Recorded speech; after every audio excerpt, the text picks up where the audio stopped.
Jerome Conquest. It's good, man. I'm good, man. I'm good. All right, let's get right to it. You're coming off of a very, very controversial loss to Daniel Gonzales in New York. What's your thoughts about that? Man, he got away with one. I believe he got away with one.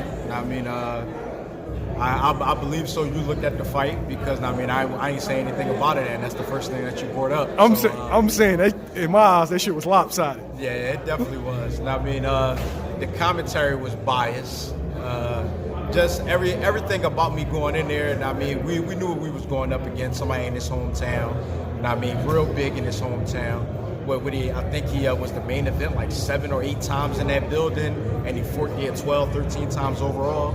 So it was a home cooking for him. Do you feel like that's the problem with boxing? A lot of bad decisions? In some cases, yes, and I've been a part of at least 2 of them in my whole career. Do you feel like not having major management or major promotional company has been to your detriment?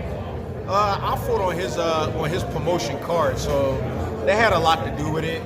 But in some cases, it do matters what money is behind you. In some cases, it doesn't.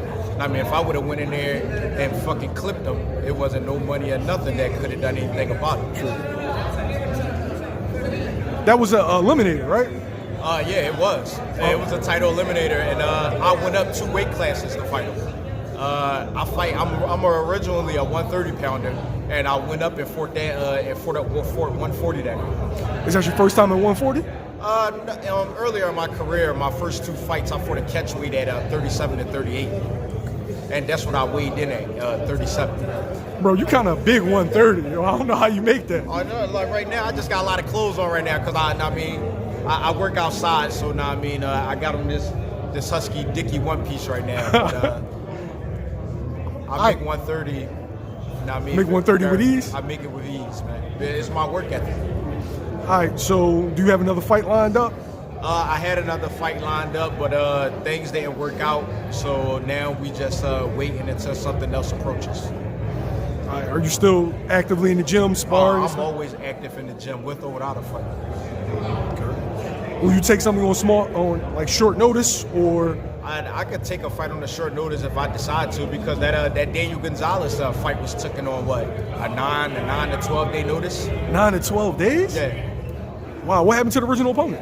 I have no idea. I didn't ask no questions. They came calling for me, and me and my trainers and my management, we looked at it. My trainers do what we always do. They dissect the frog, and they felt as though my style was a style that could go in there with somebody like Daniel Gonzales, and we went in there, executed the game plan on a week's notice. Yo, going into somebody's hometown on a week's notice, how do you prepare for that mentally? Mentally, I didn't even care. I really did. I looked at it as it was a big opportunity. There's not too many people that can say that they fought for a WBC title in any weight class from Philadelphia or even in the world. Especially with my amateur pedigree, not having a lot of amateur fights, and not being an Olympian and everything else. I only have 12, 13 amateur fights underneath my belt. And for me to get a WBC title shot at my 13th fight as a pro, a lot of people can't say that they have done it. What can we look forward from you in the future? Just the same thing which you always look for me in the future. Me giving back to my community, and me being myself, and me showing up for fights and giving them my all. Okay, I like that, man. Thank you.